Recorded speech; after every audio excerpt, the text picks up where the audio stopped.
We all need help every once in a while. Sometimes it's just us getting got out of our own way.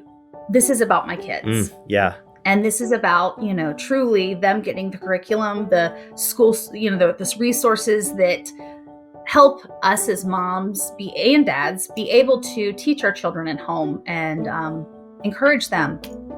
Welcome to Homeschool Talks, a podcast by HSLDA. This is a show about all things homeschooling, from practical tips to inspiring stories and everything in between. You can find show notes for this episode along with our other Homeschool Talks conversations at hslda.org/podcast. And if you want to be the first to know about new episodes as well as upcoming guests and topics, sign up for our email list using the link in the show notes. We're so glad you've joined us today, and we hope you enjoyed the program.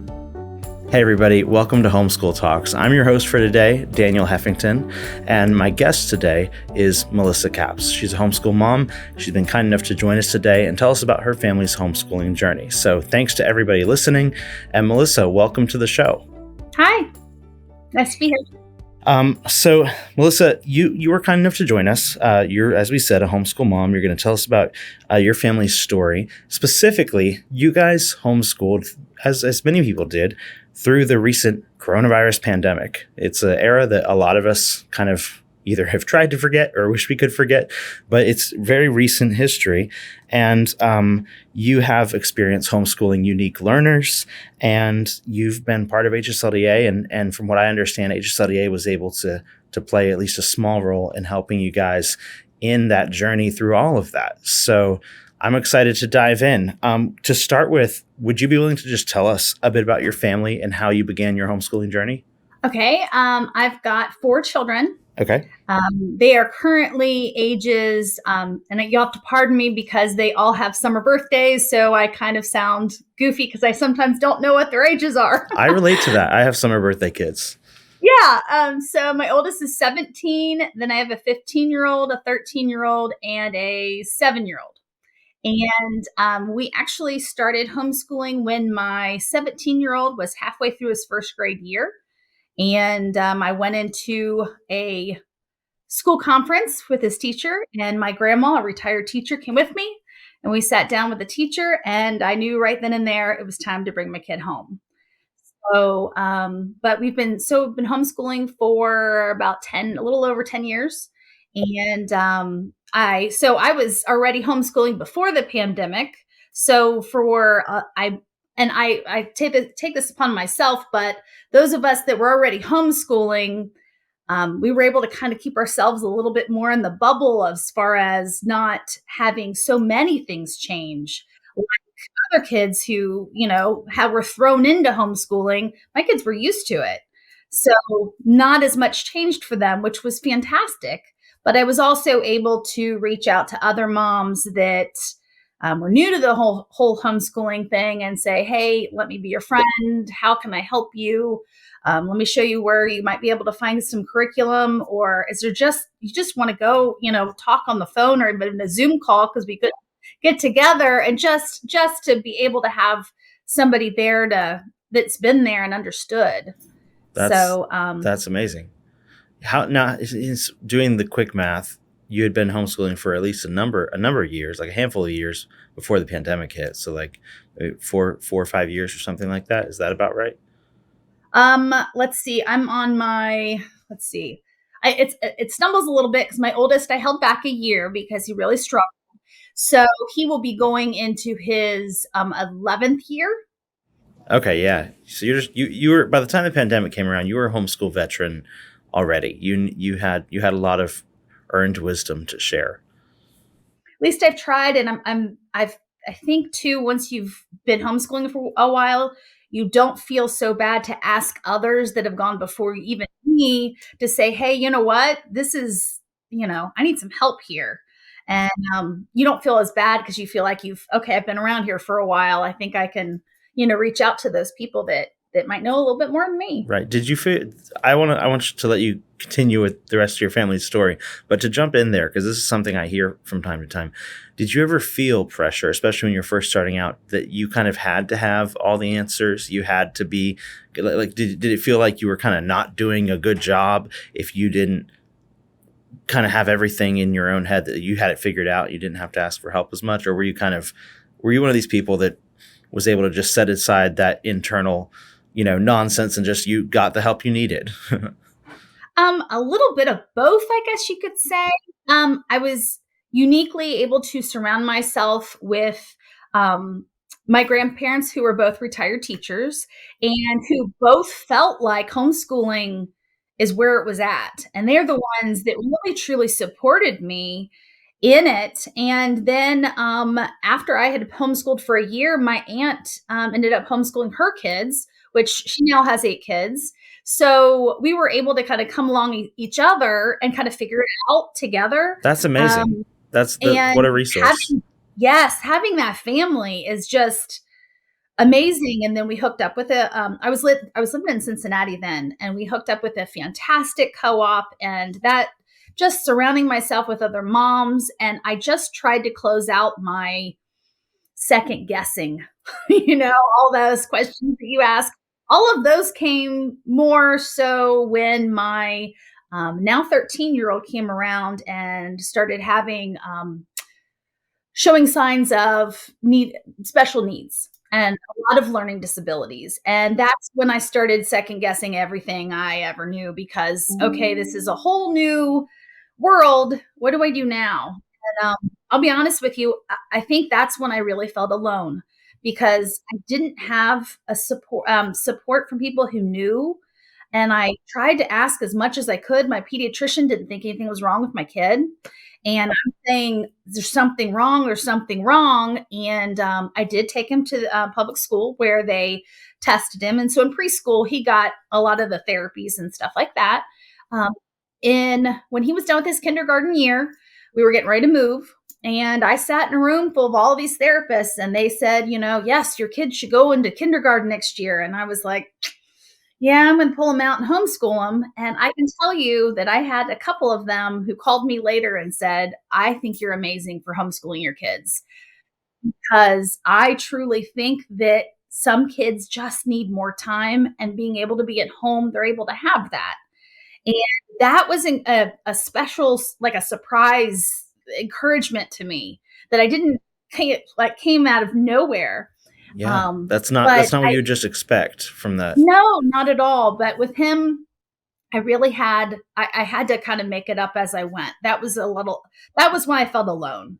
Just to figure out and navigate what to do. My child does have the John Peterson Scholarship for homeschoolers. So he actually gets Sylvan once a week that's paid for. And that's been very, very helpful. He's still a homeschool. He stays at home.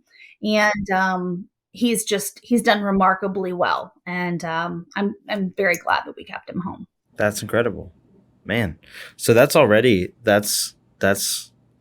you already, are sharing a journey that a lot of homeschoolers can relate to, and then part of a journey that not all the homeschoolers can relate to. So you've already got a unique story in your family that's really beautiful. You guys are overcoming challenges. You're finding the right solutions to best, equip your kids. And that's one of the beautiful things about homeschooling. But then what happened? How did all of this, intersect when the pandemic comes around? Well, I can tell you that I should back up a little bit and just explain a little bit of the family dynamics. A year before the pandemic, almost to the month, my husband received his dream job, absolute dream job, the one that, it was awesome to see how happy he was. And he had that for a year before COVID had hit. And the family-owned company in which he worked for decided to let him go, and because of COVID, and they were trying to keep basically all their upper management, all family. And so they let him go. And I can say that that was a unbelievable blow to him and, of course, to our family. And if I can say too, honestly, we have a strong belief in God, and pastors were on our front doorstep the day he lost his job. And they are truly what carried us through and what changed this whole story for the better and not for the worse. Um, so he was unemployed for 7 months. I'll be completely honest with you. I never thought in a million years we would be able to survive 7 months with him being unemployed. I mean, that's just unbelievable. And he took a job that was a lot less than he has ever been paid before.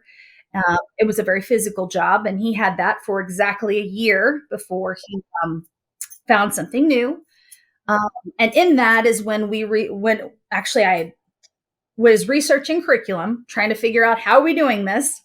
And I reached out to All About Learning. And if you've ever talked to any curriculum company before, they are always overwhelmingly, how should I say this? Just their customer service is like no other. Very helpful, as much time as they want to. They're the ones that told me about the grant through HSLDA.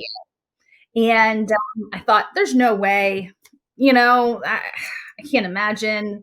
I just, I that was my first thought. So I went ahead and applied, did all the things.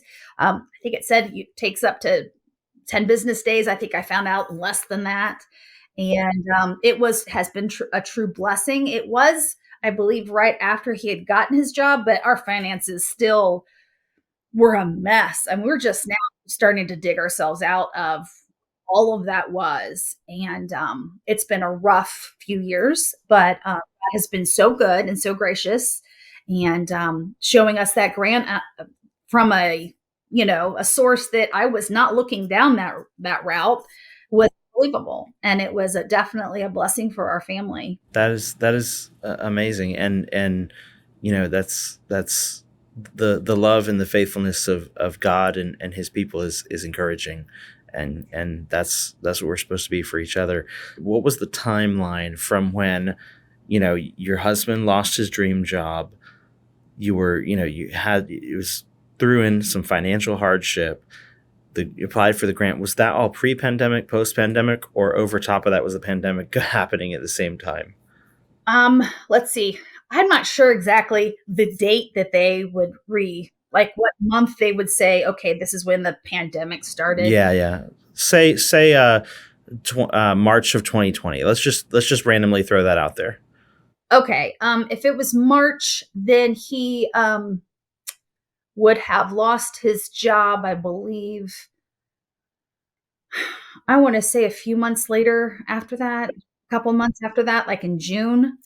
Right as businesses were starting to really feel the big effects of pandemic and lockdowns and all that kind of stuff. Exactly. And then as anyone knows, that's homeschooled for any amount of time, our curriculum, can't wait to all the new curriculum and start researching, usually comes around February, March is kind of the beginning of that. So I would have been looking at that and trying to figure that out, it probably would have been right after he lost his job. Okay. Yeah. So right after. Yeah. And that's not, I mean, there's no ideal time to lose a job, but with all of that cocktail of dynamics, that had to have felt a bit like the perfect storm of just like lots of questions and not as many answers as you would like.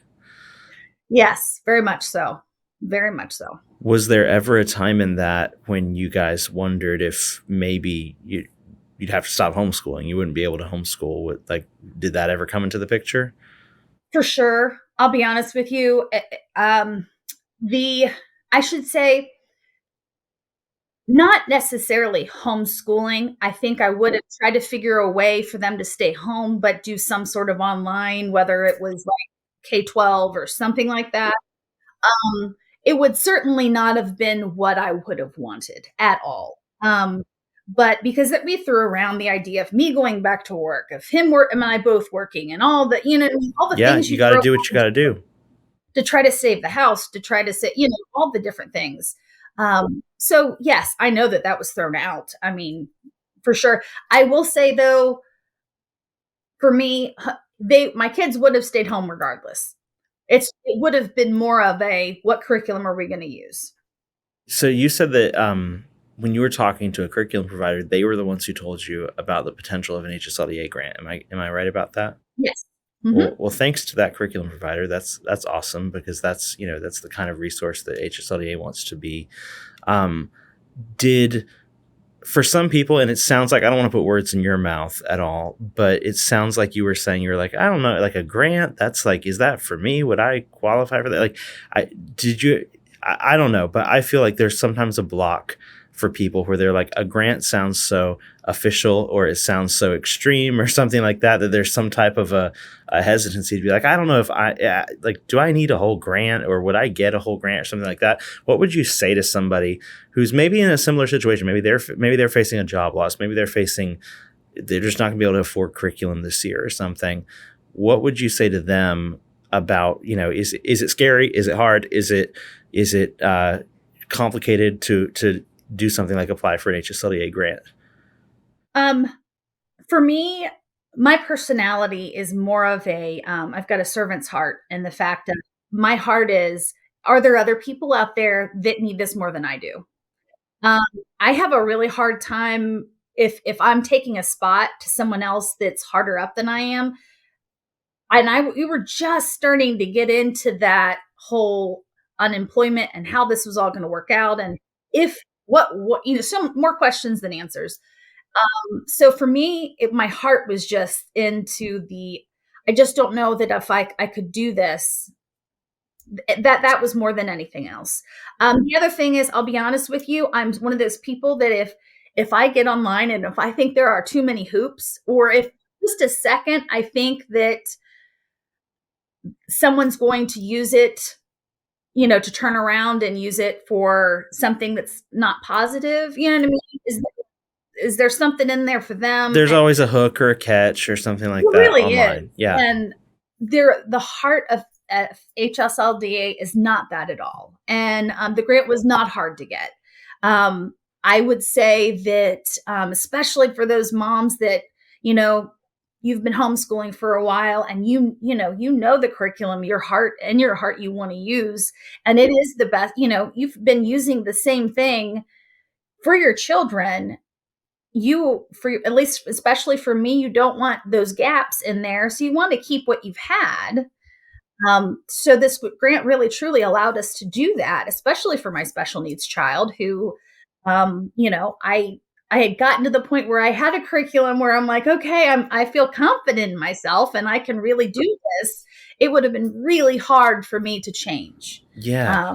And Because I'm sure, that's you've walked down that road, but as somebody who that's not my road today, my guess would be that's hard enough, is to find a curriculum that actually works for the special needs or challenges of a given child, and then you have it, and now it's like, oh, great, okay, now we're gonna have to redo this whole journey.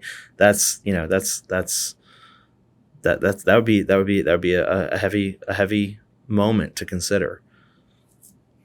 Well, thank you. That's a beautiful, I think I really am thankful for you being willing to kind of share that part of your story. And I think what you just said will be an encouragement to people out there who maybe they're the next person who needs to consider applying for something like this. And maybe that can be a bright spot in their story as well.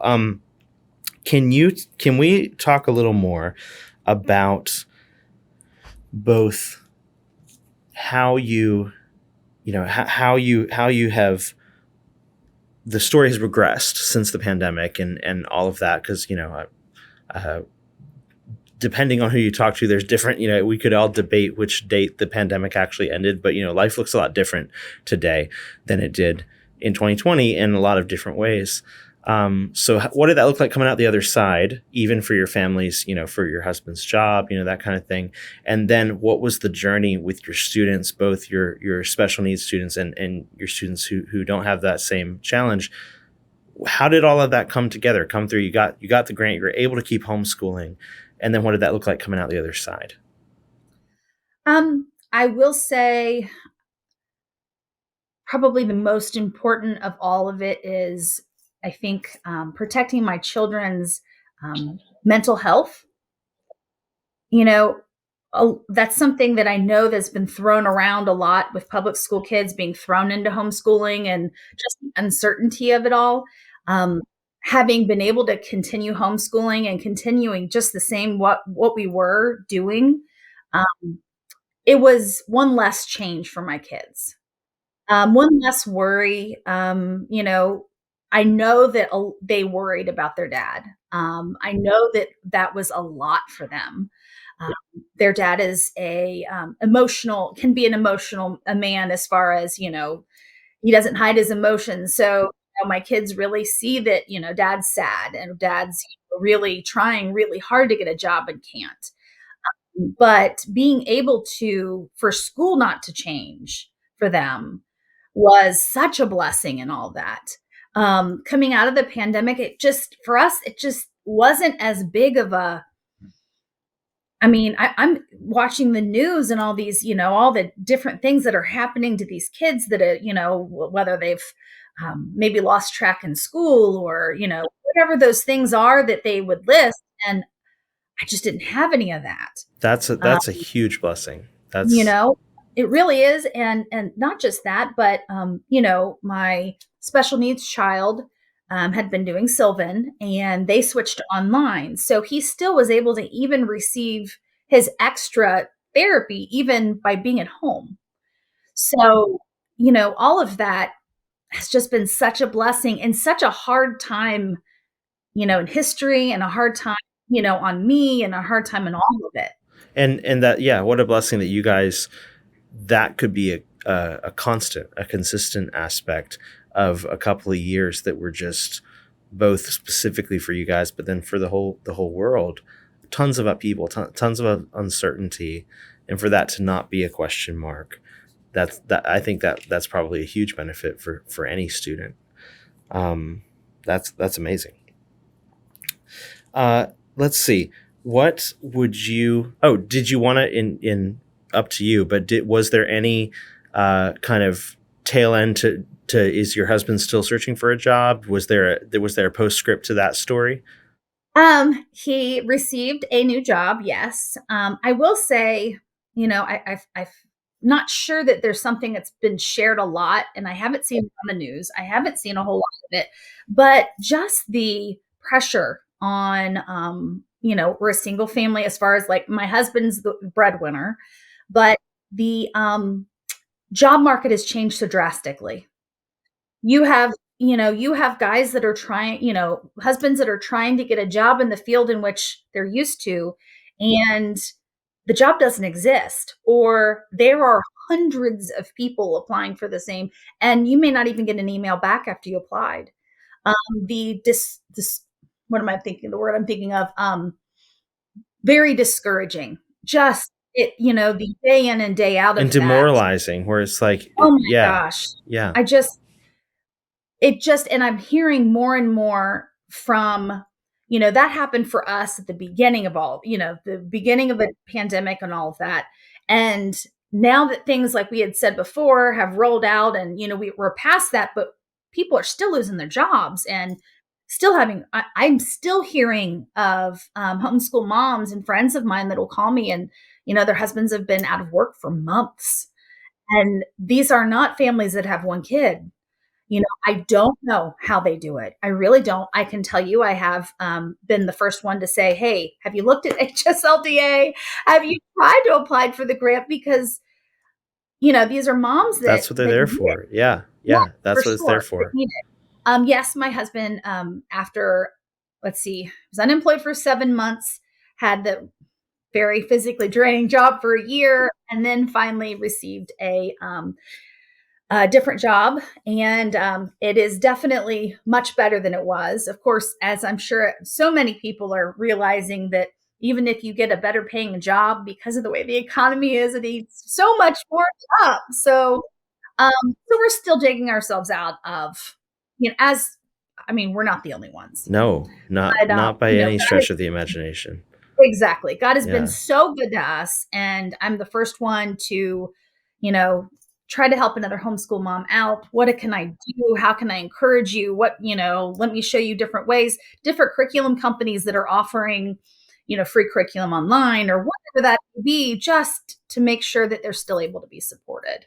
That's amazing. And I can tell even just from our conversation here, you seem like a person who would be making those connections and trying to come alongside and help and encourage people and be a resource for people. So it's neat that you're able to even share that as you do all the time, and then be able to say, hey, there was also a time, when, like you said earlier, you're like, it's your default is to be the helper, but then each of us has to find moments in life where we receive the help as well. And you're embodying that in a really beautiful way, where your story includes both of it. And now you're helping other people get maybe walk through similar journeys. So that's really cool to see. What would you say to a family who maybe they are on the early side of discovering or even maybe wondering if their child might have special learning challenges? And you said earlier that you had your pediatrician saying, I don't think there's anything different about this child or something like that. Would you care to speak to that and say, maybe a family who they think that might be my child, what would they do? I can say a couple of things. First of all, I can say that while I didn't, my while my while my special needs child was put in preschool with all the therapies and stuff like that, um, I will say that the school really them testing them, and they legally have to by me putting them in there and just having them test him. That really was the first kind of getting the ball rolling, just to have somebody listen to me. And I know that I'm not the only one that has had trouble with shouting, "Hey, something's wrong. Please listen to me." I've also had friends of mine who are homeschool moms who have gone to the schools and begged them to test their child, and they wouldn't. There are all those stories that are out there. I am a fighter for my kids. I am who do I need to speak to? Okay, this direction didn't work, then let me find somebody else. Um, I am somebody too with homeschool co-ops. I know not everyone believes in that. That's not everyone's story. However, those moms, sitting down with those moms and talking to them and getting their input. And I had several moms that really did lead me in the right direction of, okay, try this. Okay, try this. Honestly, in the end, even after having my child tested by a national hospital, children's hospital for autism, even after all that, and at the end of it, they looked at me and said, well, we think he's dyslexic and we think he might have ODD. That's all they could tell me. That's it. Now, I can tell you since then, and that's been several years, I have since come across other homeschool moms who have also, again, I've reached out in different Facebook groups who have actually supported me in finding a diagnosis for my kid. Uh, it's not available in the US, but we believe he has PDA, which is a part of autism. It's not talked about in the United States or recognized. However, it is definitely it's him from head to toe. That's my kid. And it was by other homeschool moms leading me to that direction to show me, because when I don't need to label my child. He's at home. Me schooling him isn't really going to change anything. I mean, like, my schooling isn't going to change. However, having some sort of diagnosis gives me encouragement, knowing that some of the things I'm seeing are on that list of the things that are wrong with that kid? Yeah. You know, You're not not alone. You're not the only one having a student with yes, these challenges or something. exactly. Yeah. Yeah. Or why, I've had actual family members say, why don't you discipline them enough? You should, I mean, seriously, crazy amount of things that people have told me about my child, and it has been homeschooling moms and the community of moms that has been able to really encourage me in all of this. And, any mom, whether you homeschool your kid or not, if you don't get an answer, you just gotta you have to keep fighting until you do. Yep. Yep.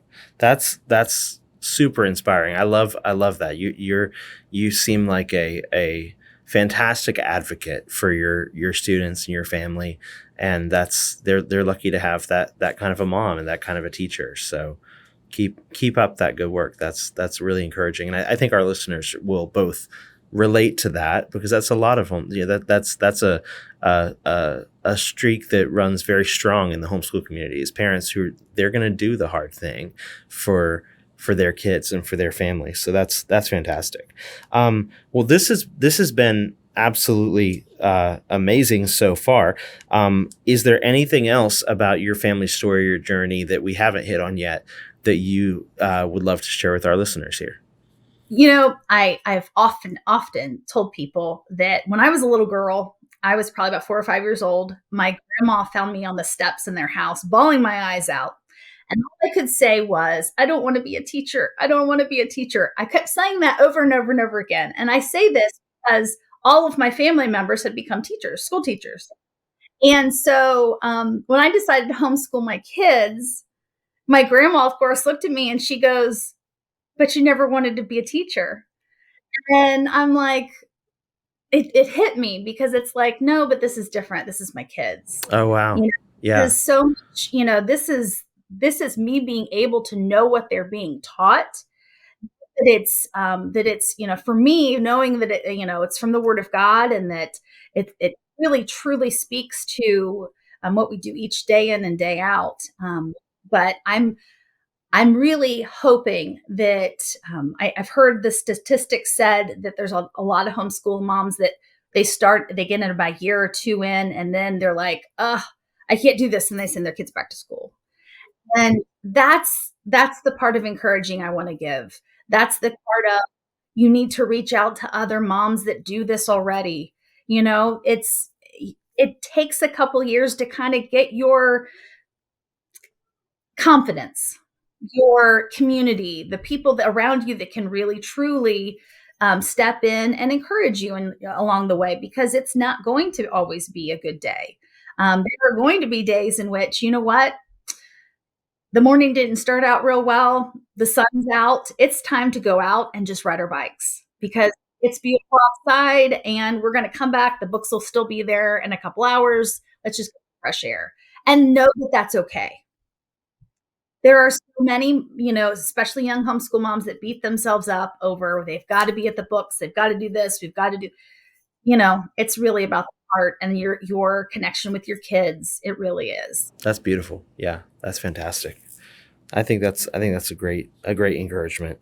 Well, this is, I feel like we could go on for a really long time. And it's cool to see your heart and your love for your kids. And I think you guys are doing a fantastic job, and it's great that you are out there encouraging other moms, and you have a heart for the newer homeschool families, the younger homeschool parents, because we need that. I'm a homeschool dad myself, and it always takes encouragement and community from across the board. So it sounds like you've been that voice for a lot of people, and you still are. So thank you so much for joining us. If you want to consider applying for a grant, if you're listening to this, we'll have that in the show notes. But before we sign off, Melissa, would you just kind of summarize some of the things you've said to like that family that's maybe sitting right on the edge of their seat? They've been listening to this. They're like, oh my goodness, I think maybe I should reach out for a grant with HSLDA or something. What would your final word to them be, to just basically give it a try? Go ahead and look it up. We all need help every once in a while. Sometimes it's just us getting got out of our own way and saying, you know what, this is about my kids. And this is about, truly them getting the curriculum, the schools, the resources that help us as moms and dads be able to teach our children at home and do the job that we always wanted them to do, and encourage them. That's beautiful. I couldn't say it better. So thank you so much for being with us, Melissa. I hope, I don't just hope, I know that our listeners are going to feel confident and inspired by your story. If you're listening today and you'd like to learn more about HSLDA Compassion, just go to hslda.org/compassion. That's our charitable arm that handles grants and all that kind of stuff. And if you'd like to consider donating to help homeschool families in need, maybe you definitely don't need a grant and you're listening, but you're like, I could help families in a similar situation who might need financial assistance. Go to hslda.org/donate. And if you're, as always, interested in becoming a member of HSLDA, just go to hslda.org/join. We're going to have all those links I just mentioned available in the show notes below. So if you've enjoyed this episode, please share it with your friends. Let Melissa's story and her family's story be an encouragement to them. And be sure to like or follow this channel on your favorite listening platform. And Melissa, thank you again so much for being with us today. It was great hearing more about your story. Thank you. Today's episode is made possible by HSLDA's Compassion Grants program. Whether it's a low-income family trying to make ends meet or a family suffering after a natural disaster, some families simply wouldn't have the resources to homeschool without the help of fellow homeschoolers like you. Our Compassion Grants exist to make this support possible. To learn more about how you can help make homeschooling possible for struggling families, or to request assistance if you are homeschooling through hard times, visit hslda.org/compassion. That's hslda.org/compassion. Thanks for listening to this episode of Homeschool Talks. If you've enjoyed this conversation, will you do us a favor by sharing it with a friend or leaving us a review on Apple Podcasts? As a reminder, you can find show notes for this episode along with our other Homeschool Talks conversations at hslda.org/podcast. And if you want to be the first to know about new episodes, as well as upcoming guests and topics, you can sign up for our email list using the link in the show notes. That's all for now. We hope you enjoyed this program, and we'll see you next time.